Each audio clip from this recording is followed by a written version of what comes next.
Paz do Senhor, povo de Deus! Por aqui, Tony Pinho, canal Bíblia para o Cotidiano. Estamos aqui para fazer a nossa gravação da nossa aula da Escola Bíblica Dominical da editora Betel Dominical, que nesse primeiro trimestre de 2023 estamos estudando sobre o Evangelho de Marcos, falando de Jesus como servo, o servo e a missão no serviço da obra de Deus.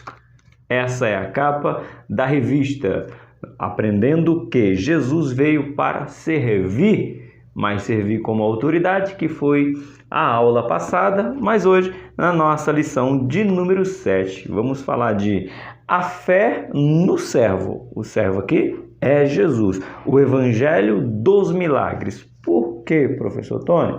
O Evangelho dos Milagres? Porque o livro de Marcos já começa Jesus fazendo milagre.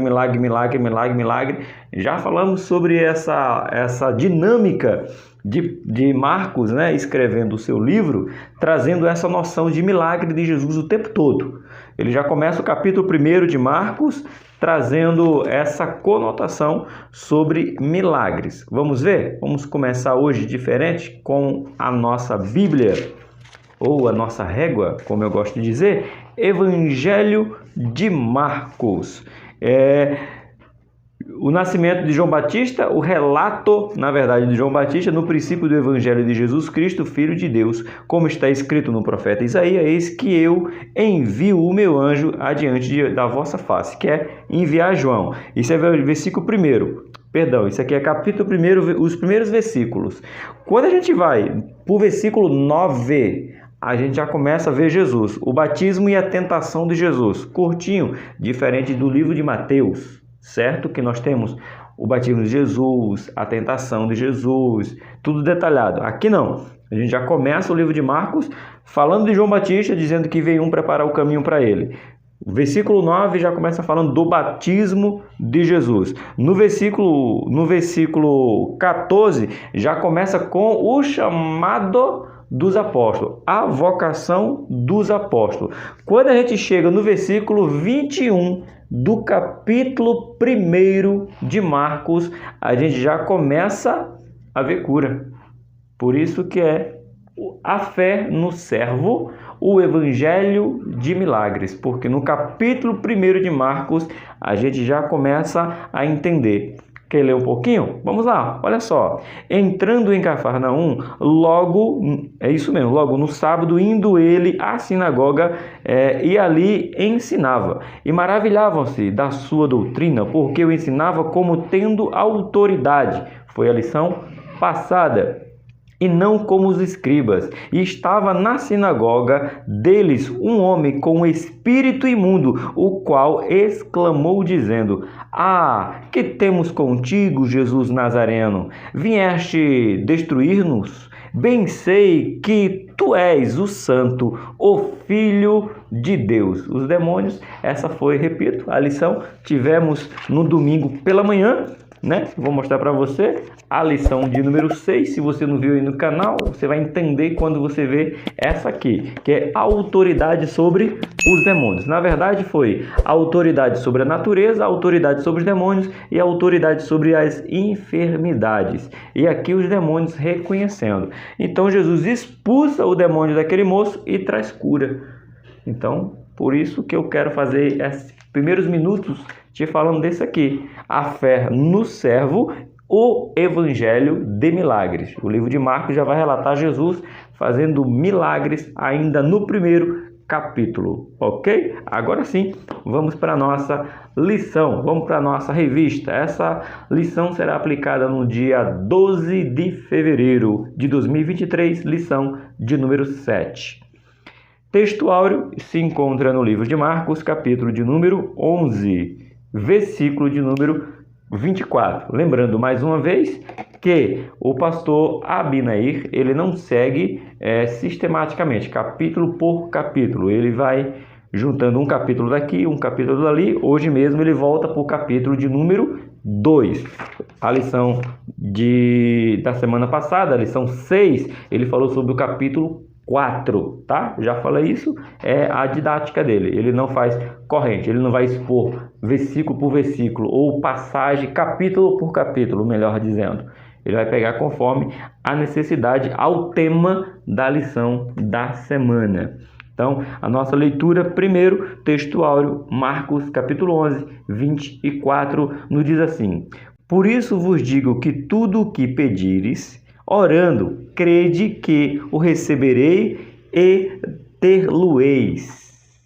Peraí, que tá dando um nó na cabeça. Pensa, vamos lá, vamos por parte. Por isso vos digo que tudo o que pedires, orando, então não basta apenas pedir. Opa, não basta. Pronto. Não basta apenas pedir. Pedir por pedir, a gente pede. Mas tem uma condicional. Qual é ela? Cabe condicional aqui, Jesus? Condicional. Qual é a condicional? Orando. Com uma exigência. Porque você riu, professor? Porque às vezes as pessoas oram, mas esquece. Ora, mas não crê. Ixi, aí não vai caber mais aqui. Aqui, ó. Exigência. Qual é a exigência? Crendo. Você pede, você ora e você crê. Aí ele está dizendo, aí recebereis. Ou será, como diz aqui a palavra, né? Dar-lhe-eis, será dado. Mas primeiro você pede, depois você ora e aí você crê. Pegou aí? Segura aí que esse é só o nosso texto áureo de hoje. Verdade aplicada na vivência dos problemas e das adversidades da vida, perseveremos na fé cristocêntrica. Muitos já esqueceram essa fé cristocêntrica. Fui pregar outro dia, na verdade dia 2. Dia 2? Foi.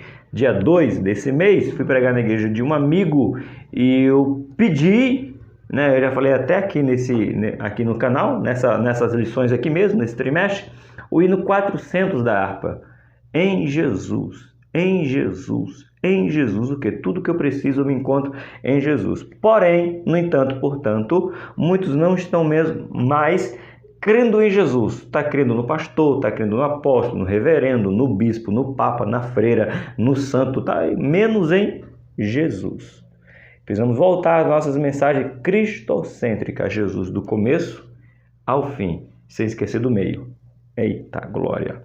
Objetivo da lição de hoje. Quais são os objetivos? Mostrar que a fé é fundamental para os milagres. Vamos colocar bem aqui a palavra fundamental. Anota aí, professor, que quer fazer o esboço de sua lição, tá? Fundamental é a palavra do nosso primeiro objetivo. No nosso segundo, ensinar que recorrer a Jesus é vivenciar o milagre. Qual é a palavra, professor? Recorrer. Então, não adianta recorrer a outros, a não ser a Jesus. E o nosso terceiro objetivo é explicar que os milagres são possíveis ao que crê. Tá aqui, ó. Palavra crê. Por que essa observação, professor? Simples. Porque nós já lemos aqui nesse trimestre que Jesus não fez muitos milagres em Nazaré por falta de fé, por causa da incredulidade das pessoas. Então, logo, se nós não estamos vendo tantos milagres acontecendo hoje, é por falta de fé, é por falta de crer, é por falta, como diz o nosso texto áureo. Volta lá. Pedir, orar e crer, certo? Então, esses são os nossos 3 objetivos. Mostrar que é fundamental, ensinar que temos que recorrer a Jesus, explicar que os milagres precisa crer. Nosso texto, nossa leitura, na verdade, né? Texto de referência, nossa leitura que vamos fazer hoje, se encontra no livro de Marcos, capítulo de número 2, do versículo 1 ao versículo de número 11. Se você não tem uma Bíblia, tá na descrição do vídeo. Aproveita e dá uma lida aí também para você poder acompanhar, seja você aluno ou professor. Que nos diz assim: E alguns dias depois, entrou outra vez em Cafarnaum, e soube-se que estava em casa. E vieram ter com ele, conduzindo um paralítico trazido por 4. E Jesus, vendo-lhe a fé, disse ao paralítico: Filho, perdoados estão os teus pecados. Já anota essa palavra aqui. Professor, você dá aula assim mesmo? Desse jeito, irmão. Eu não posso dar aula do jeito que as pessoas querem que eu ministre. A minha aula é ministrada lendo toda a revista.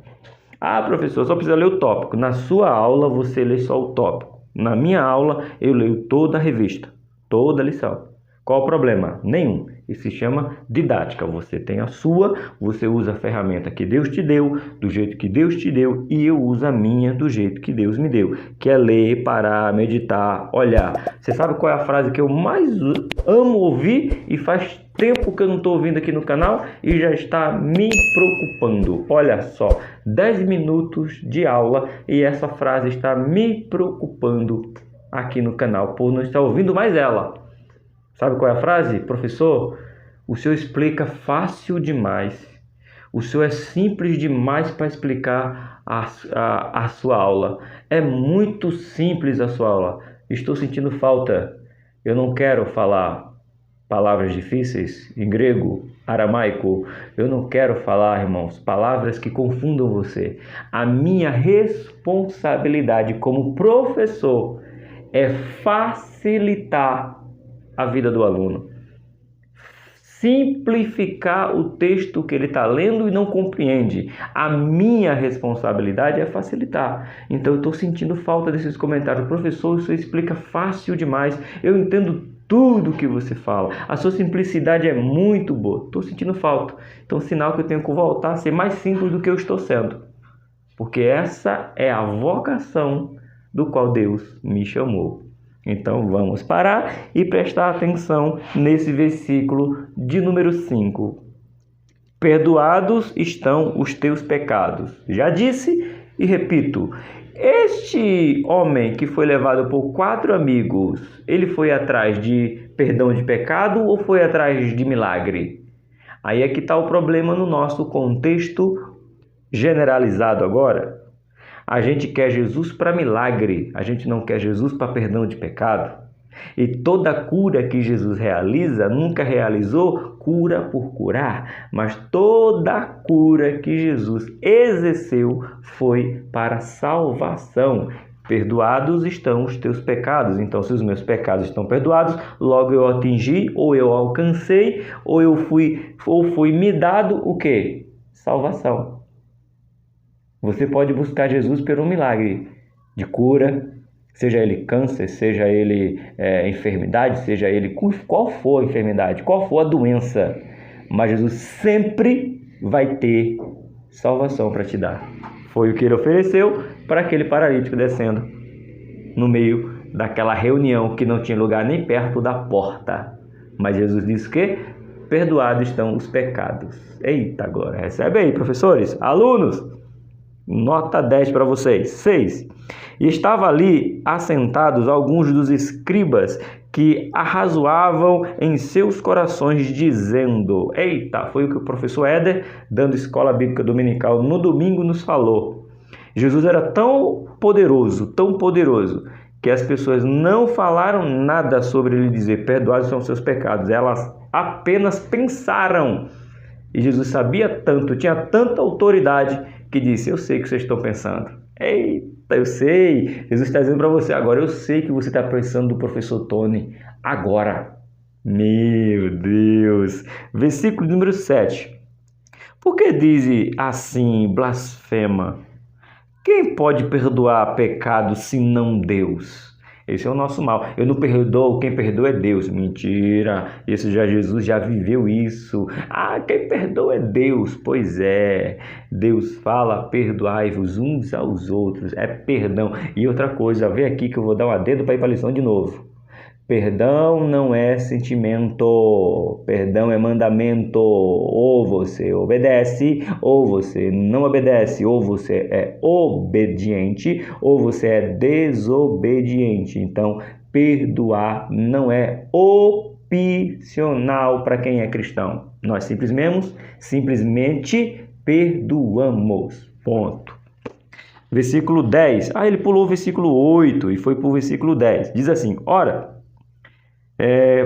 para que saibas que o Filho do Homem tem na terra poder para perdoar pecados, disse-lhe ao paralítico: a ti te digo, levanta-te e toma o teu leito e vai para a tua casa. Ou seja, é mais fácil dizer para esse paralítico: perdoados estão os teus pecados, ou dizer: toma a tua cama e anda.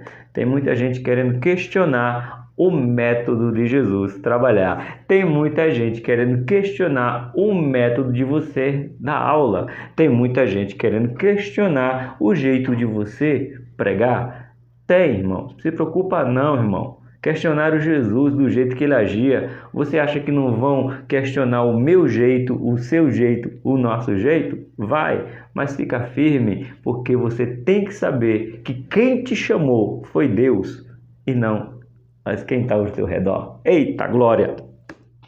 Hinos sugeridos de hoje. O hino da nossa harpa cristã é o 476, 485, 519. Canta aí. Eu não sei cantar. Essa não é a minha vocação. Motivo de oração de hoje, dessa semana, na verdade, né? Vamos orar essa semana, para domingo está na nossa escola bíblica dominical. Ore para que o Senhor resolva as causas impossíveis. Você tem alguma causa impossível? Deixa aí no comentário que nós vamos orar por essa causa impossível. E como está aqui na revista, nós fazemos o quê? Oramos. Soberano e eterno Deus, estamos aqui mais uma vez aplicando essa aula para o teu povo aprender de tua palavra e outro se aperfeiçoar. Eu te peço que tu abençoe tanto os professores que vêm buscar subsídio para poder ensinar domingo de manhã, como eu te peço para os alunos que estão simplesmente aprendendo a tua palavra dia a dia para colocar em prática. O pastor Abinair, eu apresento nas tuas mãos que tu venha conceder anos de vida para ele produzir mais e mais materiais de ensino de tua palavra. E como ele escreveu aqui, a causa é causa impossível, Senhor. E o que é causa impossível para o ser humano? Um câncer que ainda não foi descoberto cura, Senhor. A AIDS que ainda não foi descoberta cura, Senhor. Nós temos a diabetes que ainda não foi descoberta cura, Senhor. E tantos outros males físicos, como também, Senhor, causas impossíveis na mão da justiça, seja ela no âmbito estadual, municipal, federal, que esses homens vêm atrapalhar ou impedir do teu povo ser abençoado. Mas essas causas impossíveis, por exemplo, homens que têm as suas mulheres que não são cristãs, para nós é impossível. Mulheres que têm o seu esposo fora do evangelho, é impossível. Pais que têm os seus filhos longe do teu caminho, se desviaram, se desgarraram, é impossível para nós, mas para ti tu pode trazer maridos, esposas, filhos de volta à tua casa. Então oramos a ti por esta causa impossível que está nas tuas mãos e tu vai fazer o milagre porque nós cremos, nós estamos acreditando, nós estamos orando, estamos pedindo, acreditando que o milagre vai chegar em nome do teu filho Jesus. Amém, meus irmãos? Professor, você está orando? Tem que orar, irmãos, tem que orar. Tudo começa. Pastor Andi na terça, pastor Alex na segunda e o Mateus na quinta, irmão. Começa suas aulas orando, porque escola bíblica dominical é um culto, é uma reunião, é algo que estamos prestando a Deus. Então tem que partir com oração, tá bom? Nossa introdução de hoje. Veremos na presente lição o poder e a compaixão do servo demonstrados na operação de milagres, assim como a revelação da fé cristocêntrica. Mais uma vez, e eu sou muito atento a alguns detalhes. Já é a segunda vez que o pastor Abinair está falando sobre cristocêntrica. A primeira vez que ele falou foi lá na nossa verdade aplicada. Palavra cristocêntrica. E agora na nossa introdução ele fala de novo. Presta atenção, alunos e professores. Quando uma palavra se repete muito na lição, é que o autor, no caso aqui o comentarista, quer dar ênfase para a gente prestar atenção nesse detalhe. Cristocêntrica. Já é a segunda vez que ele fala. Verdade aplicada e agora introdução. Aí ele continua, cristocêntrica, que se expressa no clamor, na busca, submissão e presença por parte dos necessitados. Pega a caneta que eu já vi algo também para ser anotado, mostrado e falado. Cristocêntrica para quê? Expressando o quê? Clamor, busca e submissão. Ponto. Submissão não é algo muito bom que as pessoas gostam, queiram, entendam, mas precisa de uma submissão ao servo. E o servo aqui é Senhor Jesus. Nosso ponto de número 1. A fé. Nosso ponto de número 1. A fé no servo e as suas consequências. Tá, tem uma consequência. Me lembra a Fernanda Brum, que tem um hino que diz assim: as consequências deste amor. Pois é. Servir a Cristo, crer em Cristo, ter fé em Cristo, há uma consequência. E como vamos ver aqui, assim nos diz o pastor Abinair. O Evangelho de Marcos traça com graça que todos aqueles que recorrem ao servo com fé foram socorridos por ele. Pode-se dizer, portanto, que essa fé verdadeira em Jesus Cristo, além de nos salvar do inferno, traz cura para a alma e o corpo. Oh, glória a Deus! Eu fico maravilhado com essas... Oh, meu Deus do céu! Eu fico feliz quando eu vejo umas coisas assim, apontando a grandiosidade grande de Jesus. Eu sou, irmão, eu sou redundante mesmo, tá? Olha aqui. Além de nos salvar do inferno, traz cura. Para quê? Para a alma e para o corpo. Pronto. Ele primeiro traz salvação, para depois trazer cura para a alma e para o corpo. Eita glória! O 1.1 diz assim: os amigos do paralítico demonstram fé no servo. Talvez o paralítico não tenha um nome dele na Bíblia, talvez ele tivesse fé, mas pelo seu estado que se encontrava, paralítico sobre uma cama, sobre um leito, sobre uma esteira, vai depender aí da sua tradução, ele até queria estar com Jesus, mas impossível, se Jesus não fosse até ele. Esse caso aqui nos lembra, sabe o quê? Aquele moço no tanque de Betesda. Tanque de Betesda? Não, tanque de Betesda é tanque de Betesda mesmo. Que ele está lá e Jesus diz bem assim para ele: quer ser curado? Ah, Senhor, eu quero, mas não tem quem me lance nas águas. Não, tanque de Betesda foi o homem que era cego. Jesus cospe no chão, faz lodo, faz um barrinho, manda ele se lavar. É isso mesmo. No tanque de Siloé. Ixi, agora fiquei, meu Deus, deu um branco. Me ajuda aí que eu não vou parar o vídeo não. Coloca aí se é o tanque de Betesda ou o tanque de Siloé. Eu sei que é os dois. Tem dois tanques, um lava os olhos e o outro está sentado lá e Jesus pergunta se não tem ninguém que coloque, se ele quer ser curado. Aí ele diz para Jesus que não tem que ninguém jogue ele no tanque. Aí Jesus falou: não estou falando disso não, de você entrar lá não, quero saber se você quer. Não, quero, mas tem que me jogar. Não tem que te jogar. Eu estou perguntando se tu quer. Tu quer? Quero, então pronto, pega a tua cama e vai. Ponto. Certo?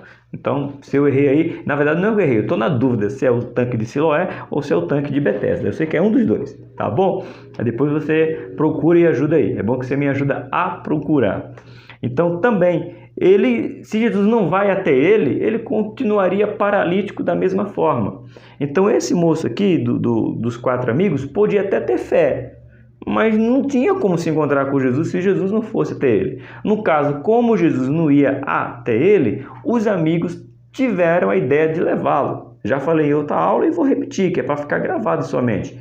Ande com pessoas que queiram levar você até Jesus, tá bom? Ande. E ele tinha logo 4 que levava ele até Jesus, que levou, ele até Jesus. Certa ocasião, Jesus estava em Cafarnaum e imediatamente se espalhou a notícia que ele se encontrava em uma determinada casa. Pausa. De quem era essa casa? Você sabe, professores? Muitos acreditam que essa casa era a casa de Jesus. Outros acreditam que era a casa de Pedro. Qual a importância? Nenhuma. Nenhuma. Isso é pouco. O que é importante é que Jesus estava lá. Não importa se era a minha casa ou se era a sua. No entanto, que Jesus estivesse dentro dela. A gente se apega a umas coisas desnecessárias, professores. Menos, professores. A casa era de Pedro, a casa de Jesus. O que importa é que Jesus estava na casa.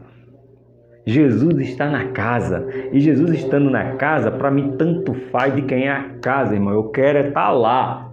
Entendeu? É isso que vocês têm que se apegar, gente. E é preciso saber, precisa saber não, crente. Você precisa saber se Jesus está na casa. Ele está? Pronto, esquece quem é o dono. O importante é que ele esteja lá. Eita glória! Vamos lá. Mediante esta informação, se reuniram tantas pessoas que não havia mais lugar, nem mesmo do lado de fora, perto da porta. Marcos escreve que, enquanto Jesus estava anunciando a palavra, quatro amigos trouxeram um paralítico para ser curado pelo servo.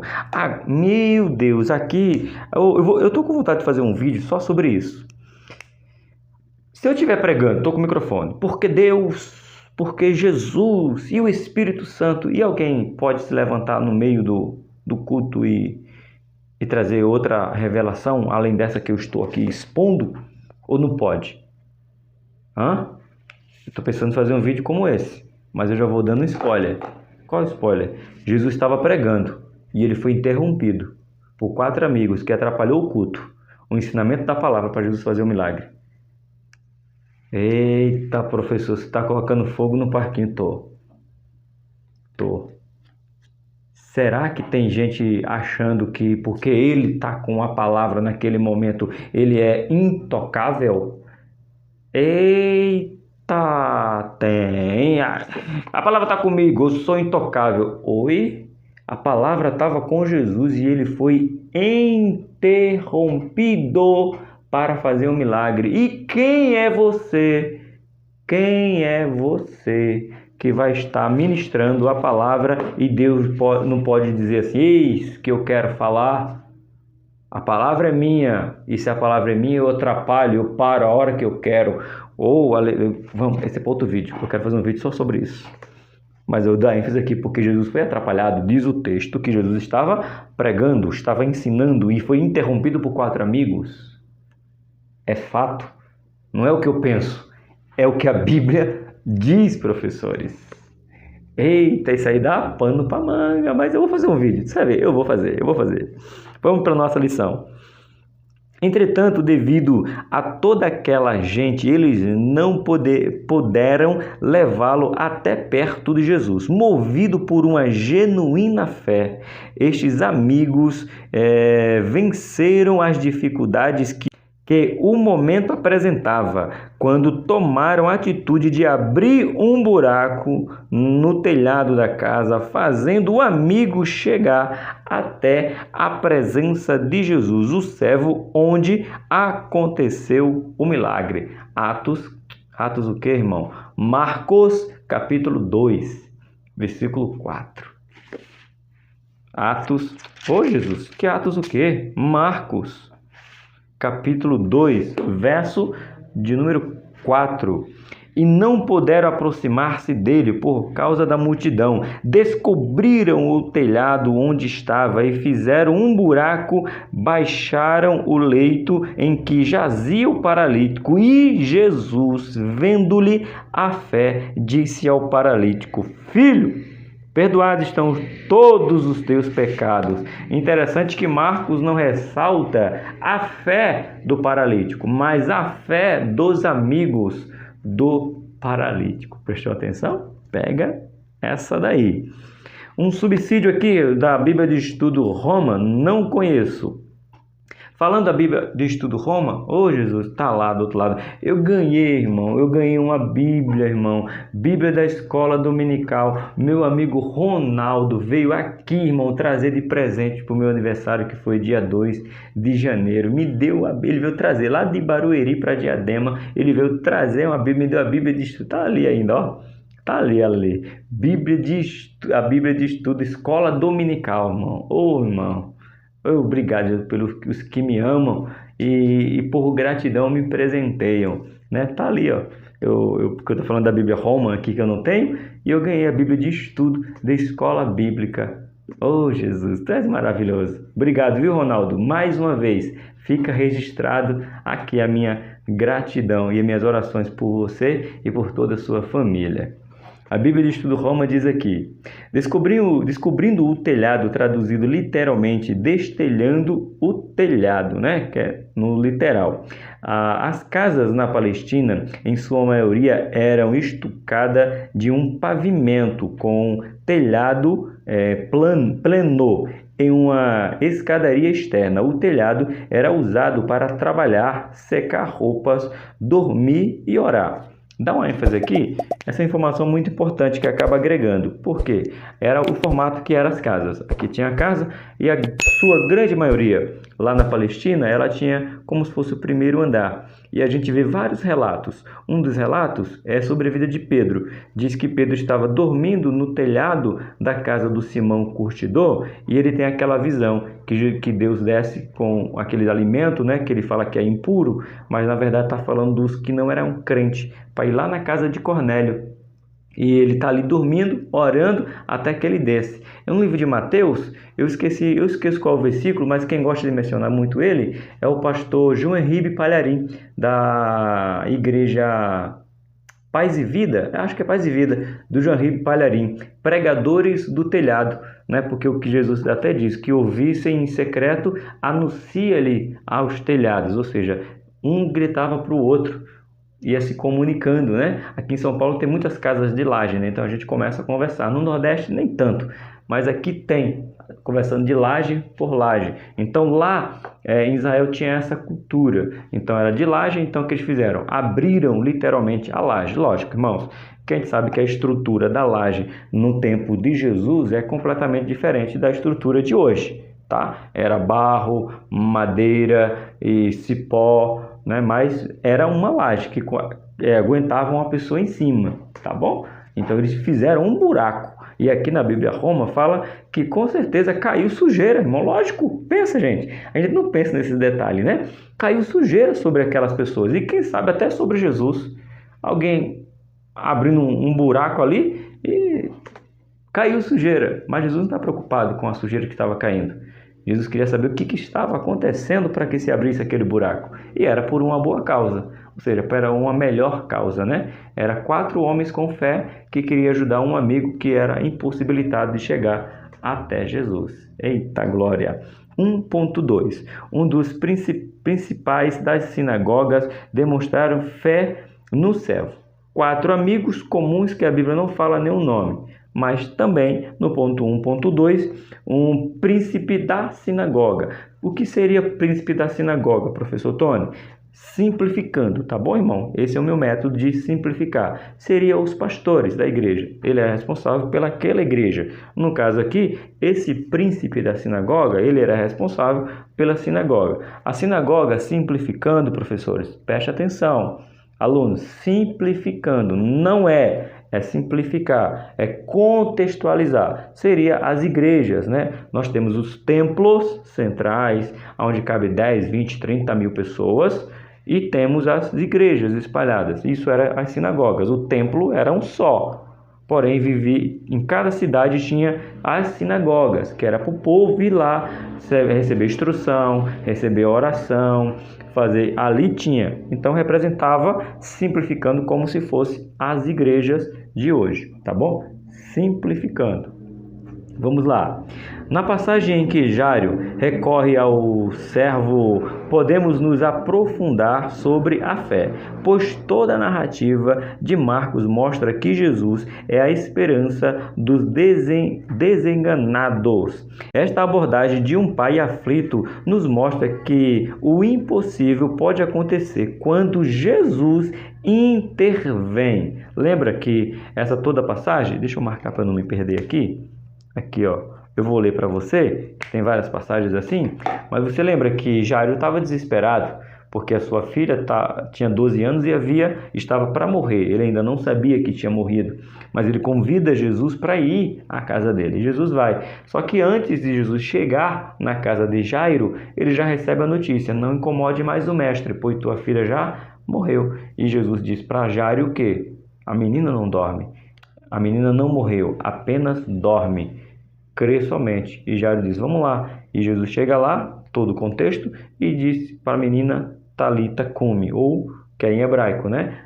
Traduzindo é: menina, levanta. Mas quando nós procuramos Jesus para o impossível, ele age no impossível. Presenciamos neste evangelho que após Jesus curar o endemoniado de Cafarnaum, isso é Marcos capítulo 1, versículo do 21 ao 26, curar a sogra de Pedro, Marcos capítulo 1, do 29 ao 31, por isso que eu comecei lendo que Jesus já começou com milagres, tá? E isso tudo no capítulo 1 de Marcos. Curar um leproso, Marcos capítulo 1, do 40 ao 42. Curar o paralítico de Cafarnaum, aí já mudou para o capítulo número 2, que já lemos, do versículo 11 e 12. Curar um homem que tinha uma das mãos mirradas, Marcos capítulo 3, do versículo 1 ao versículo 5. Curar uma mulher que tinha um fluxo de sangue, Marcos 5, 25 a 34. Ele agora ressuscita a filha única de um líder religioso, mostrando que ele também tem poder sobre os mortos, certo? Marcos 5, do 35 ao 43. O que nos chama atenção? Algumas coisas precisamos dar ênfase aqui. Vamos lá. A gente encontra Jesus curando. Primeiro, a cura dele aqui é um endemoniado, tá? Endemoniado. Foi o primeiro que ele curou. O segundo, a sogra de Pedro. O terceiro, leproso. Veja, endemoniado, libertação espiritual. A sogra de Pedro apenas com febre. Veja que Jesus vai de um extremo ao outro. Alguém endemoniada para curar alguém que está com febre. E depois cura um leproso, ou seja, alguém que não podia viver em sociedade. A escória. Jesus vai lá e reintegra essa pessoa, porque foi curada da sua lepra. Paralítico, ou seja, impedido de ir e vir livremente. Ele também cura. Paralítico. Um dos homens da mão mirrada, ou seja, com a mão, aqui tem um contexto muito legal sobre a mão mirrada. Ele manda o homem abrir a mão e a mão está ali restituída. A mulher do fluxo de sangue, que também estava vivendo isolada, pois pelo seu fluxo era considerada impura cerimonialmente, não podia estar no meio da sociedade. Tá? Não é feito hoje que as irmãs podem trafegar livremente, mesmo se tiver com o seu fluxo de sangue. Naquele tempo, não. Para os judeus era inconcebível. E Jesus reintegra também ela na sociedade, até chegar para curar a filha de um religioso, ou seja, de um leproso, que ninguém sabe quem é, a filha de alguém que é famoso. Deixa eu marcar aqui também. Então você vê Jesus curando sem fazer acepção de pessoas. Se o intuito dele é curar, ele vai curar e ponto. Não importa o seu grau de escolaridade ou a sua conta bancária. Não importa o seu peso e nem a sua cor de pele. Se você buscá-lo, ele vai curá-lo. Amém? Ponto. Vamos para um comentário bíblico aqui. Mais um comentário bíblico, esse eu também não tenho. É o comentário bíblico Bicam, que diz assim: acompanhado pelos 3 discípulos, Jesus realizou um serviço pastoral que tocou aquelas pessoas, assim como um bom ministro de Jesus Cristo deve fazer. Ele tomou consigo o pai e a mãe da menina e os que com ele estava, entrou onde a menina estava. A presença de outras pessoas com Jesus no quarto teria valor testemunhal e também sacrificial e sentido judaico de propriedade em um gesto característico, certo? Jesus tomou a mão da menina e a chamou, talvez, da mesma maneira que os seus pais frequentemente a despertava do seu sono. Levanta-te, menina. Talita cumi, talvez seja as verdadeiras palavras proferidas por Jesus, pois ele estava falando em aramaico. Então, por que Jesus pega o pai, a mãe e 3 dos seus discípulos, que já falamos das multidões, lembra? Volta lá, lição 5, falando sobre multidões. Porque os judeus acreditavam muito que tivesse testemunha para o que fosse acontecido. Então você tinha 3 discípulos, beleza, era discípulo. Mas você tem o pai e a mãe, que não era discípulo, que não eram seguidores de Jesus. Então você tinha 5 testemunhas daquele milagre. E mais as pessoas que já haviam declarado que a menina havia morrido. Então Jesus também age desta maneira, trazendo testemunha cerimonial. Por exemplo, quando ele cura 10 leprosos, qual é a ordem dele? Vai e mostra-te aos sacerdotes, para se cumprir a lei. E assim se fez, né? Só que somente um voltou para agradecer. É outro contexto. Então precisava ter testemunha. E Jesus tocar na menina para despertá-la, como ele disse que a menina estava dormindo, olha que coisa legal aqui. É como os seus pais lhe acordavam de manhã. Filha, levanta, menina, está na hora de acordar, Talita cumi. Então ele usa da mesma maneira que os seus pais poderiam usar todas as manhãs para despertá-la. Por isso que ela levanta, e quem se levanta depois de ter dormido, vai, na grande maioria, escovar os seus dentes e fazer o quê? Comer. Por isso Jesus fala, dei de comer. Eita, essa simplicidade da palavra é maravilhosa, né, irmãos? Vamos lá? 1.3.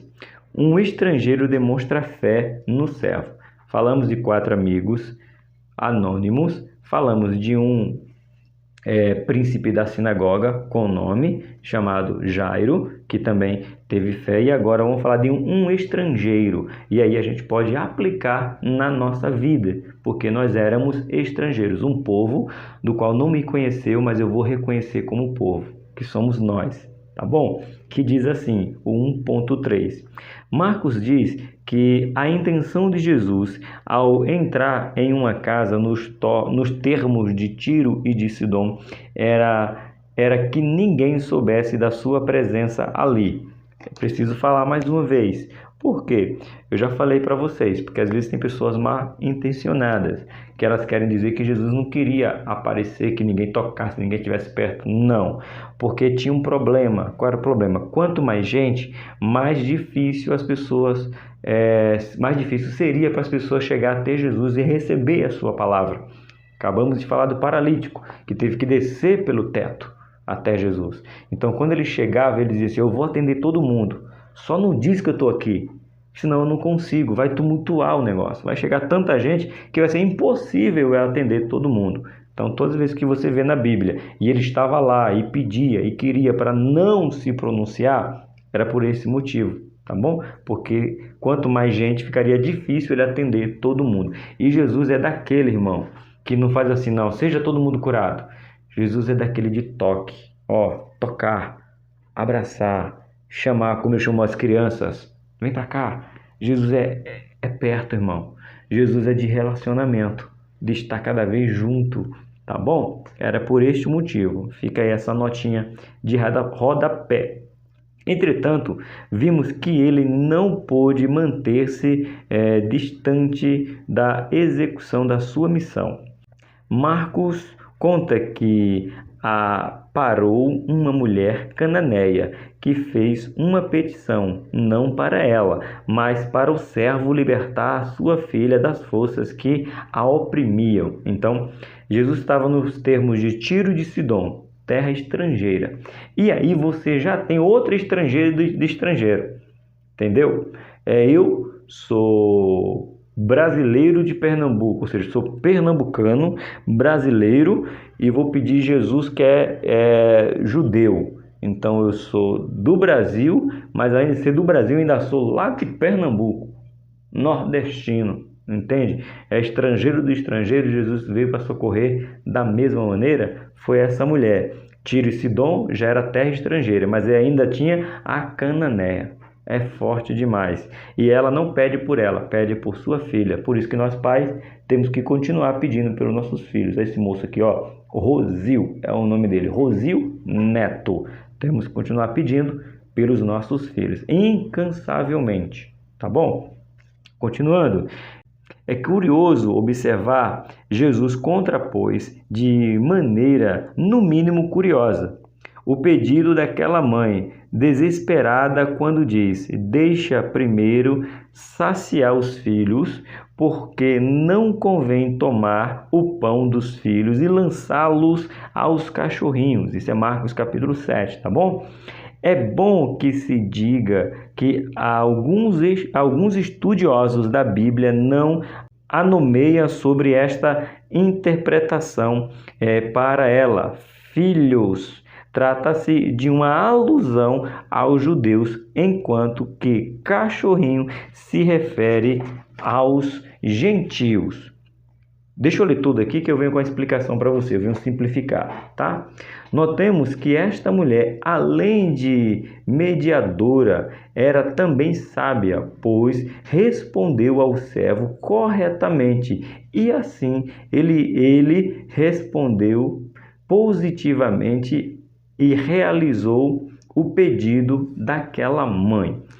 Muita gente fala assim: Jesus tratou aquela mulher mal, chamando ela de cachorro. Precisava. Aí você tem que ter o contexto histórico. Aí precisa de aprofundar. Aí já não é mais simples. É simples quando eu tenho essa responsabilidade de responder para você. Mas a simplicidade vem de buscar conhecimento. O contexto histórico para os judeus era simples. Todo aquele que era judeu era considerado filho de Deus. Ponto. Tanto que muitas vezes eles são questionados. Jesus até fica bravo com eles. A palavra é essa. Quando eles falam assim: nós somos filhos de Abraão. Jesus falou: se vocês fossem filhos de Abraão, vocês acreditavam no que Deus me mandou. E Jesus fica bravo a ponto de dizer que, se Deus quiser, pode se levantar filho de Abraão até dessas pedras. Ou seja, não é simples o fato de ser filho de Abraão que daria direitos para eles. É isso que Jesus quer dizer. Então, para os judeus, todo judeu é filho de Deus. E todo aquele que não é judeu é o que sobrou, é o resto. É incircunciso, como disse Davi para o gigante Golias. Que esse incircunciso? Que esse que não tem a promessa? Que esse que não tem aliança? Que esse que não é filho de Deus está nos afrontando? Então, para o judeu, todo aquele que não fosse judeu era gentio, ou podia ser chamado de cachorro. Então Jesus está dizendo assim: olha, no contexto que eu estou, eu primeiro preciso trazer salvação para os filhos, que são todos os judeus, e depois para os cachorrinhos, que é todo o mundo. E ela fala: beleza, concordo, só que o senhor sabe que todo cachorro come da mesa do seu senhor. Por que ela usou esse termo? Aí aqui agora vai aprofundar um pouquinho só a mais, mas eu vou simplificar. Lembra quando Deus vai fazer aliança com Abraão, a aliança da circuncisão? Deus fala o que para ele? Olha, circuncida os teus filhos. Vai circuncidar. Mas não somente os teus filhos, todos que estão contigo. Mas aonde é que entra a bênção? Aqueles que estão na tua casa, seja livres, ou seja, os teus servos, seja nascido judeu, ou seja estrangeiro, está contigo, será abençoado, Abraão. Está lá o texto para você ler. Então não importava quem era, de que nação que era. Se estivesse na casa de Abraão, foi incircunciso, ganhou o direito de ser abençoado. E a partir dali, todos que ingressaram na família de Abraão, seja estrangeiro ou não, tinha que ser circuncidado.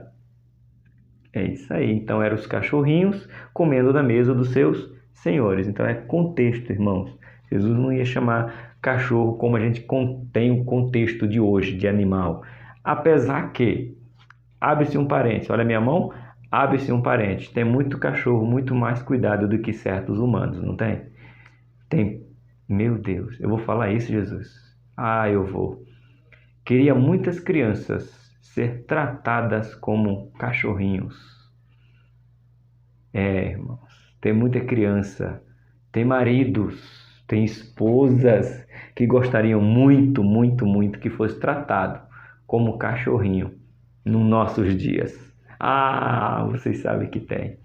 Estão valorizando demais os cachorrinhos, literalmente, do que as pessoas.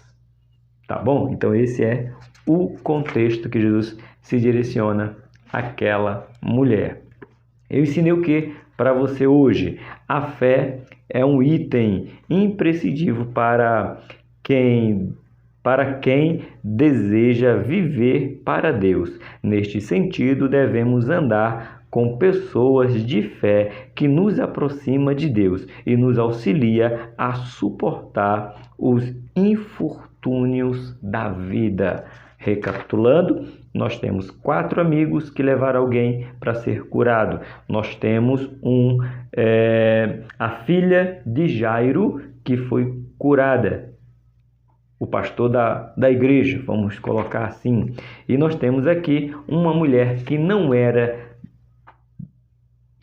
judia, que não tinha direito à bênção, mas foi alcançada pela sua postura de fé, que a gente vai lá para o nosso verdade aplicada. Não, verdade aplicada não, textuário. Pediu, orou e creu. E assim Jesus fez o milagre. Vamos para o nosso ponto de número 2, quase 1 hora de aula, então cabe. É permitido eu falar para você se inscrever no canal, para você comentar, deixar um comentário, você curtir esse vídeo, compartilhar e apoiar esse canal da melhor maneira que você achar, voluntariamente. Se você quiser, se você puder, aqui está o Pix do canal para você abençoar e eu possa produzir mais conteúdo para você. Lembrando que a frase é essa: se você puder e quiser, tá bom? Porque o conteúdo já está sendo distribuído gratuitamente para você, tá bom? Deus abençoe. Vamos para o nosso ponto de número 2. Recorrer ao servo é vivenciar milagres, ou seja, quando eu recorro ao servo, eu vou vivenciar milagres. Diz assim: montando um cenário glorioso e rico, Marcos relata que nos dias de Jesus, muitas pessoas que recorreram ao Senhor e por ele foram tocados, receberam cura das suas enfermidades e cura do corpo e enfermidade da alma. Eles alcançaram. Ponto 2.1. Recorreram a Jesus pela cura da sogra de Pedro. A gente já falou, lembra que a gente fez uma leitura corrente no ponto 1.2, para você relembrar? Aqui a gente só mencionou que ele curou a sogra de Pedro. Aqui agora a gente vai entrar nessa cura, porque as pessoas agora também... Aí foi o contrário. Aqui tem um comparativo de um para o outro. Os 4 amigos levam o paralítico até Jesus. Na sogra de Pedro é o contrário. Os discípulos levam Jesus até a sogra de Pedro. O que importa, irmão? Não importa se você vai levar o paralítico até Jesus ou se você vai levar Jesus até alguém que está enfermo. No entanto, que no final seja Jesus o centro. Eita glória! Merece um glória, irmão. Merece um comentário. Irmão. Meu Deus. Eu pensei isso mesmo, Jesus. Meu Deus, não foi eu não. Foi o teu Espírito que me fez pensar nisso aí. Glória a Deus. Então, vamos ver os discípulos levando Jesus à sogra de Pedro. Diz assim: nos 3 anos de seu ministério na terra, Jesus realizou vários milagres. Um destes milagres foi a cura da sogra de um discípulo, Pedro.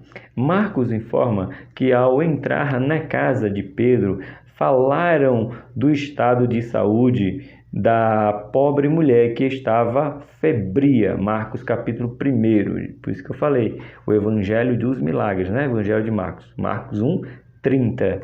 Diante da seriedade do problema, Jesus não hesitou em ter misericórdia daquela pobre mulher.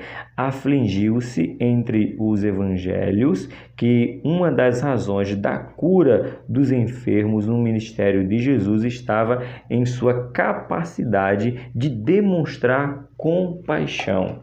Olha aí, compaixão, sente compaixão. Isso a gente viu na aula das multidões, né? Tem compaixão deles que já me seguem há 3 dias e não têm o que comer. Então Jesus não somente ensinava a ter compaixão, como mostrava como ter compaixão, certo? Então, chegando-se a ela, tomou-a pela mão e levantou-a, e a febre a deixou, e o serviu. Eu acho maravilhoso algumas coisas que tem na Bíblia que às vezes a gente passa batido. Aqui você não vê Marcos relatando que Jesus repreendeu a febre, disse febre, vai embora. Simplesmente a estendeu a mão para ela, a levantou e ela ficou curada. E a outra frase que nos chama a atenção é que na hora que ela é curada, imediatamente ela vai servir na cozinha a Jesus, ou os que estavam ali com ele. Ou seja, curado para servir. Meu Deus, você está sendo curado para quê? Ela foi curada para servir, e foi isso que ela fez. Marcos capítulo 1, verso 31. No texto encontra-se o registro de que Jesus repreendeu a febre e aquela mulher foi imediatamente curada e passou a lhe servir. Bíblia de Estudo, Roma, não tenho. A casa de Simão e de André era grande o suficiente para acomodar Jesus e os seus seguidores. Identificam uma casa perto da sinagoga de Cafarnaum. A menção da sogra de Simão indica que Pedro era casado. Isso mesmo, sugere que a mulher de Pedro o apoiava em seu ministério, né? Porque se Pedro tinha sogra, é porque tinha esposa. Irmãos, professor Tony, por que às vezes a Bíblia não relata algumas coisas? Então, existem algumas coisas, irmãos, que aí é onde a gente se complica. A gente, ou nós, como você preferir o português. Nós nos atrapalhamos, porque a Bíblia não diz e a gente quer empurrar a nossa vontade na Bíblia. E aí eu vejo muitos professores confusos, se atrapalhando, e mesmo alunos querendo saber mais do que convém, esquecendo do que Paulo fala. Queiram saber apenas o que convém saber. Saibam apenas o necessário. Como era o nome da mulher de Pedro? Não sei. A mulher de Pedro estava viva? Também não sei. Mas eu sei que Pedro tinha sogra, e para ter sogra tinha que ser casado, porque em Israel e nem aqui no Brasil, contextualizando, ninguém chama alguém de sogra se não tiver um esposo, não tiver um filho ou uma filha que o outro possa casar. Então, é fato, Pedro era casado. Ponto. É o que precisamos, irmão. É suficiente. Tá bom? Ponto 2.2. O leproso recorre ao servo por sua cura. E eu acho interessante esses contrapontos de um para o outro. Curou a sogra de um discípulo que estava com ele, mas também vai atender um leproso desprezado. Escória, vivia separado, não podia estar vivendo estar em convivência, mas ele também atende. Olha só, por falta de espaço onde não é possível relatar aqui todos os milagres realizados por Jesus. Contudo, os muitos milagres relatados nos 4 evangelhos foram escritos para que tivéssemos fé que Jesus é o Cristo, o servo de Deus.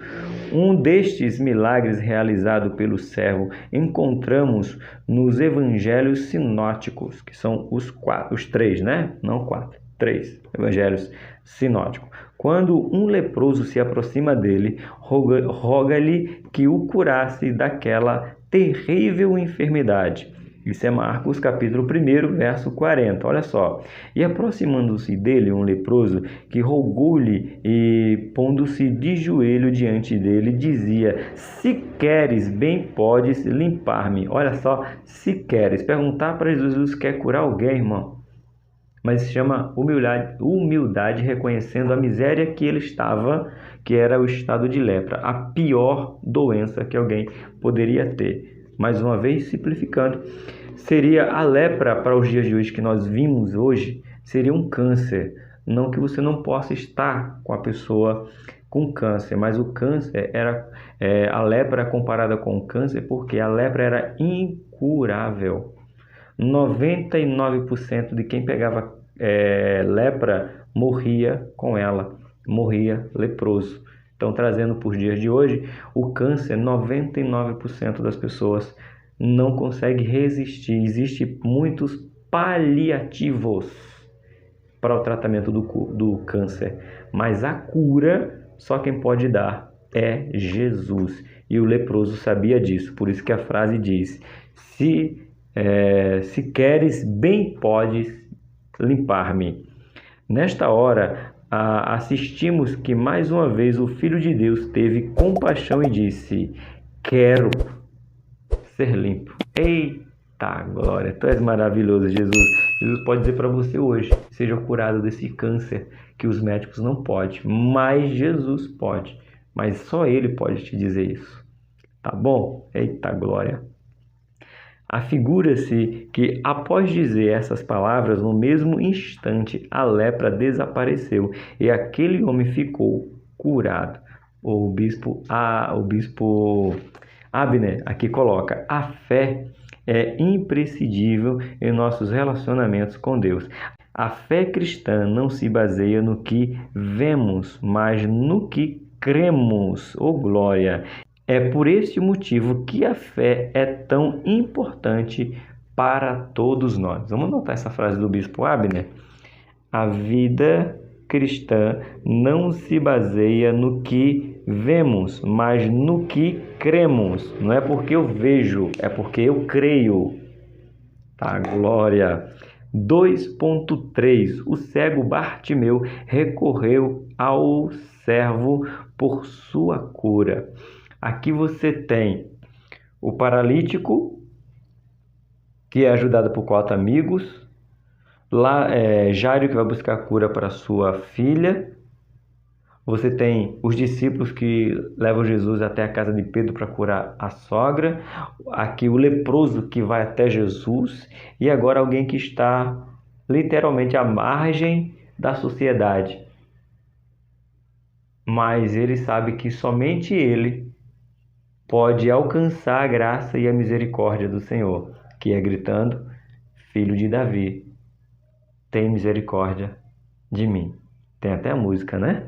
Vamos ver agora. 2.3. O cego Bartimeu recorre ao servo por sua cura.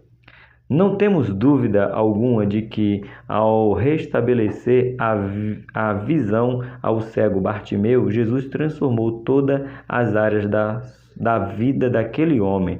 Podemos dizer que Bartimeu agradou ao servo, pois mostrou ser um homem de fé. Só um adendo rapidinho de conhecimento. Bartimeu. Bar é filho de Timeu. Então você divide a palavra aqui, tá? Ó, pega aí a sua canetinha e você divide. Bar significa filho de.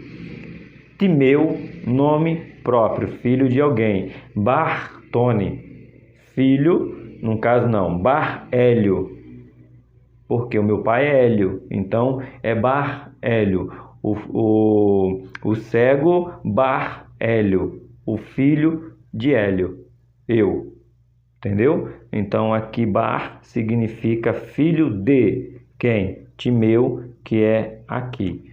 Tá? Só um conhecimento a mais para vocês, alunos e professores.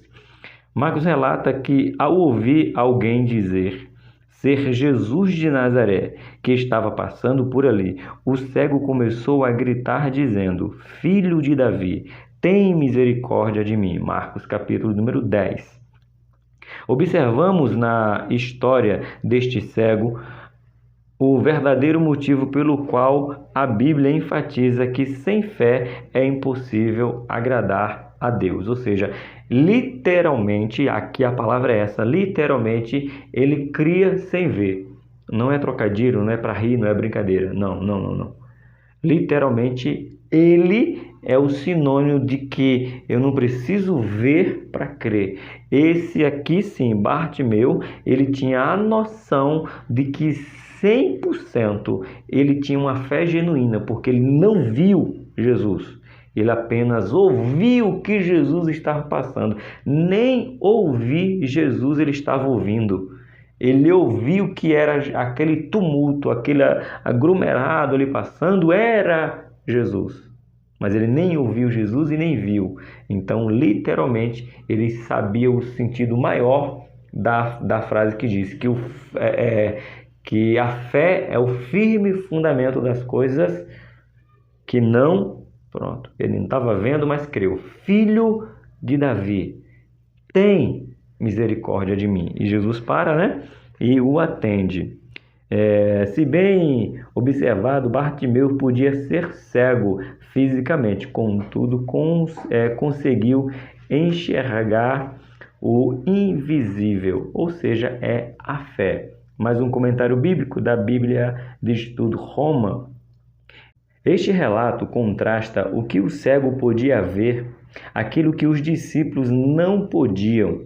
A cidade de Jericó estava a 37 quilômetros a norte e aproximadamente 1.000 metros abaixo de Jerusalém.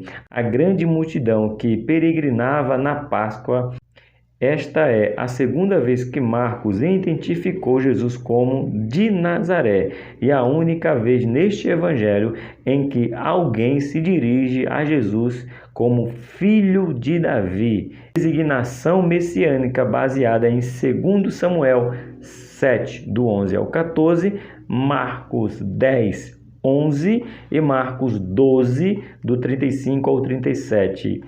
Em contraste com a cura do cego em 8, do 22 ao 25. Jesus simplesmente anuncia a cura de Bartimeu. Solo, ela pode ser referida à cura física e à salvação espiritual.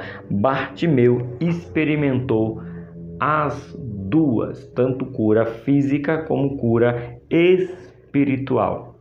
Amém, meus irmãos? O que eu te ensinei no ponto de número 2? Ensinei que quando precisamos de ajuda, Jesus é o nosso socorro bem presente. Podemos ter a certeza de que Ele não nos abandona na hora de dificuldade. Ele não nos abandona na hora do qual nós clamamos. Espera nele, confia nele e tudo Ele fará. Ponto de número 3. A fé no servo nos mantém firme, inabaláveis. É o ponto 3 que vamos estudar agora. A Bíblia nos faz ver que não estamos desamparados, estamos certos de que, quando estamos enfadados e não sabemos mais o que fazer, podemos recorrer a Jesus, confiando que Ele nos socorrerá. Está fadigado? Lança-se sobre Ele, sobre os seus pés, lança tudo sobre Ele e Ele vai poder trazer. Vai poder não, Ele pode trazer alívio para você. Ponto 3.1. A fé no servo realiza o impossível. O que é impossível para você? Tenha fé em Jesus, que Ele assim lhe concederá. Amém? Vamos lá? Marcos escreve que Jesus saiu dos termos de Tiro de Sidom e foi ao mar da Galileia para a região de Decápole. O fluxo da história nos faz ver que nesta hora algumas pessoas trouxeram-lhe um homem que era surdo e falava com dificuldade nele. Estes rogaram a Jesus que pusesse a mão sobre ele. Marcos capítulo de número 7. Como podemos ver, Jesus tira o homem do meio da multidão, põe os dedos nos ouvidos dele e, cuspindo, tocou a língua do homem. Nesta hora, Jesus olha para o céu, deu um suspiro profundo e disse ao homem: Eita glória! Efatá! Efatá! Isto é, abre-te. Marcos capítulo 7, 34. Como é visto naquele instante, os ouvidos do homem se abriram, a sua língua se soltou e ele começou a falar sem dificuldade. Efatá para vocês, professores. Efatá para vocês que querem, alunos que querem se tornar professores. Efatá para que vocês falem sem dificuldade a palavra de Deus, mesmo que seja com palavras difíceis, mas que vocês tenham facilidades de falar, mesmo que seja da maneira simples como o professor Tony, mas que você fale sem dificuldade. Efatá para a sua vida hoje. Glória! Comentário bíblico Bicam. Meu Deus, eu tenho que comprar isso aí. Na verdade, eu tenho que ganhar. Comprar eu não posso. Ainda não, mas eu posso ganhar. Deus vai providenciar. Esse comentário bíblico de Bicam. Foi assim que Jesus falou com sinais ao homem que não podia ouvir. Seus gestos mostravam que, com o poder que vinha do alto e pela palavra da sua boca, ele iria abrir os ouvidos que estavam fechados e libertar a língua da escravidão. Deve ter lido os lábios do Senhor quando ele lhe disse: Efatá, abre-te. Aqui tem um negócio bem legal. Diz algumas pessoas que Jesus, sabendo da dificuldade daquele homem, quando ele coloca, sabe o Libras, que nós fazemos Libras hoje? Fazemos não, tem um pessoal que faz Libra, né? Fazemos porque eu não faço, então não é fazemos, né? Os que fazem Libra trabalham com gesto. Hoje já está bem moderno, se tornou até universal, eu falo mundial. Quando Jesus chega e põe a mão no ouvido dele, olha para mim, e coloca a mão no ouvido dele, Jesus está dizendo o que para ele? Você vai passar a ouvir. Quando Jesus toca na língua dele, está dizendo que você vai poder falar. Então, mesmo alguém que não ouvia e não falava, Jesus, por gesto, quando toca o ouvido e toca na sua língua e diz efatá, os ouvidos se abriram e a língua pôde falar. Então, Jesus, até por gesto, traz cura. Teu Jesus não tem limite, irmão. Por isso que a lição aqui, a fé no servo, nos mantém firme nessa esperança que ele não tem limites. Eita glória! 3.2. A fé no servo faz diferença. Faz. A fé no servo faz a diferença. Vamos lá? Olha o que diz. Talvez você me pergunte, mas como manter a fé diante de tantas aflições? Daí não ser exagero responder que sabemos que não é simples, contudo, entendemos que através da fé em Jesus testemunhamos o agir e a providência de Deus em nosso viver, para que sejamos bem comprometidos. É bom que se diga que, quando sentimos que estamos enfraquecidos na fé, devemos pedir a Jesus que não nos deixe descuidar, que nos sustente na direção certa. Assim, nossa fé estará sempre em ascensão e fará com que não nos afligimos diante das dificuldades. Não se angustie diante das incertezas. Nesse sentido, devemos orar e crer que para nosso Senhor não há impossível, porque nossa fé em Deus fará toda a diferença. Fará toda a diferença. Então, tá fraco na fé? Pede força ao Senhor. Pede força que Ele vai te conceder. Pede de Senhor, não me deixa, a frase bonita, né? Senhor, não me deixa te deixar. Por muitos anos eu orei assim no começo da minha fé. Senhor, não me deixa te deixar. Não me deixa te deixar, Senhor. Não me deixa te deixar, Senhor. Esse era o meu clamor todos os dias. Não me deixa te deixar. Irmão, tem muita gente que precisa pedir a Deus, me deixa me manter firme, Senhor. Eu estava lendo uma postagem do pastor, fugiu o nome dele agora, da presbiteriana lá de Minas Gerais, fugiu o nome dele agora, gente boa, ele fala bem assim, Pereira, o primeiro nome dele foi que fugiu. Ele diz, muitos homens oram pelos seus filhos, o Rosil, ora por sua esposa, a Rose, mas muitos homens não oram por si mesmo. Não oram pedindo a Deus proteção para ele, proteção para blindar sua mente, blindar o seu olhar, blindar os seus ouvidos, blindar o seu tocar, blindar a sua vida espiritual, material, na sua vida cotidiana.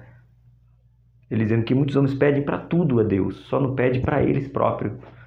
E ele esquece que para eles se manterem firmes por seu filho, pela sua mulher, eles têm que estar firmes. Então, homens que me ouvem, orem a Deus, pedindo a Deus para que você se mantenha firme. Não me deixa te deixar. Eita glória! Vamos lá? Vamos para o nosso ponto de número... aqui tem um comentário do pastor César Rosa. César Rosa é aquele comentário da editora da Sala dos Jovens Conecta Mais Jovem, com o jovem Mateus, dando aula aqui toda quinta-feira, tá bom? Coloca aqui, ó. Em Isaías 53, é profetizado que o Mestre tomaria as nossas dores e enfermidades e as lançaria sobre si. Só no Evangelho de Marcos encontramos o relato de 18 milagres efetuado pelo servo do Senhor, promovendo a cura física das pessoas. Marcos diz que o seu poder era tanto que as pessoas arrojavam-se sobre ele para lhe tocarem. Capítulo 3 de Marcos, o povo já estava tumultuando. Então, pastor César Rosa fala de Isaías 53, e ele tomou sobre si, né? Então vá até ele com fé, entregue a ele e ele tudo o fará. 3.3. A fé no servo produz milagres. Estamos falando de milagre do começo ao fim, porque a lição começa falando, né, gente? Vamos lá. A fé no servo, o Evangelho dos Milagres, que é o livro de Marcos, ponto 3.3. A fé no servo produz milagre. Podemos dizer, sem medo de errar, que não basta apenas acreditar em nosso Senhor, senão expressarmos nossa fé nele. Notemos que Marcos, em seu Evangelho, nos mostra que se depositarmos nossa fé em Jesus, é possível testemunhar o milagre em meio às tempestades da vida. Neste Evangelho, assistimos que, enquanto o Filho de Deus esteve na terra, ele sempre socorria os necessitados que eram conduzidos até ele. Deste modo, podemos dizer que a fé em Jesus Cristo é um manancial inesgotável de possibilidades. Meu Deus, eu vou marcar isso aqui, gente. Deste modo, podemos dizer que a fé em Jesus Cristo é um manancial inesgotável de possibilidades. Então, qual é a possibilidade que você tem? Ele tem a solução. Mesmo que você diga qualquer outra possibilidade, ele continua sendo um manancial. E esse manancial é inesgotável. Apóstolo Luiz Hermínio, ele diz: beba da fonte que é Cristo, porque é a única fonte de quanto mais você bebe, mais água vai jorrar. Fonte inesgotável. Quanto mais milagres Jesus tem para realizar em sua vida, Aliás, quanto mais milagre você precisar, mais milagre Jesus pode realizar. Receba em nome de Jesus. Vamos lá, nosso comentário bíblico aqui, agora do bispo Samuel Ferreira. O texto sagrado registra: pela fé venceram. Isso aqui é Hebreus capítulo 11. Estamos fazendo o nosso devocional dos homens, hein? Heróis da fé. Sensacional. A fé que faz a diferença produz vitória, pois é uma fé cristocêntrica. É a fé cristocêntrica. Quantas vezes nessa lição? Vocês contaram? 3, professores. 3 alunos. Fé cristocêntrica, ou seja, simplesmente ou totalmente em Cristo. 1 João 5, do 4 a 5. Não significa que o discípulo de Jesus Cristo não passe por momentos difíceis e tenebrosos. Enquanto estivermos debaixo do sol, estaremos sujeitos a privações, dores, tentações diversas, oposição e outras adversidades. Mas significa que a fé em Cristo não atua apenas para salvação, mas também para sustento e provisão durante o nosso viver neste mundo. Então Jesus sabe de todas as nossas necessidades, não apenas, como fala o bispo Abner Ferreira, eu falei Samuel, né? Mas corrigindo, comentário do Abner Ferreira. Não somente a necessidade física, como a nossa necessidade material. Pois, para que você tenha um corpo saudável, você tem que se alimentar bem. E para se alimentar bem, você tem que ter recursos ou Deus mandar alguém te dar. De todo jeito, alguém vai ter que providenciar. Seja você trabalhando ou seja alguém trabalhando para te dar. Então, tem o material e tem o físico. E Jesus sabe bem disso. Deus sabe bem disso. Acabando aqui essa aula, eu sempre estou deixando aqui agora o Pix. Eu preciso do Pix para que eu viva? Não preciso. Mas eu preciso do Pix para quê? Comprar materiais. Comprar um bom microfone, comprar suporte, comprar webcam, comprar luminária, investir em um computador, investir em um celular melhor.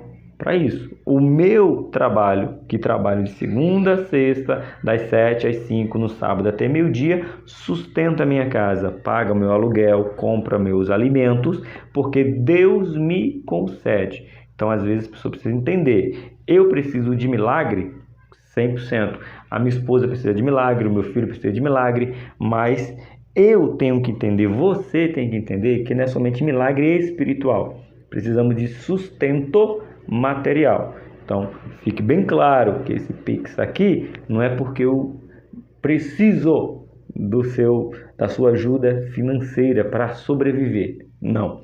É 100% para o canal. Então, se você quer ser um investidor nesse canal para ver outras pessoas sendo salvas, qual é a frase?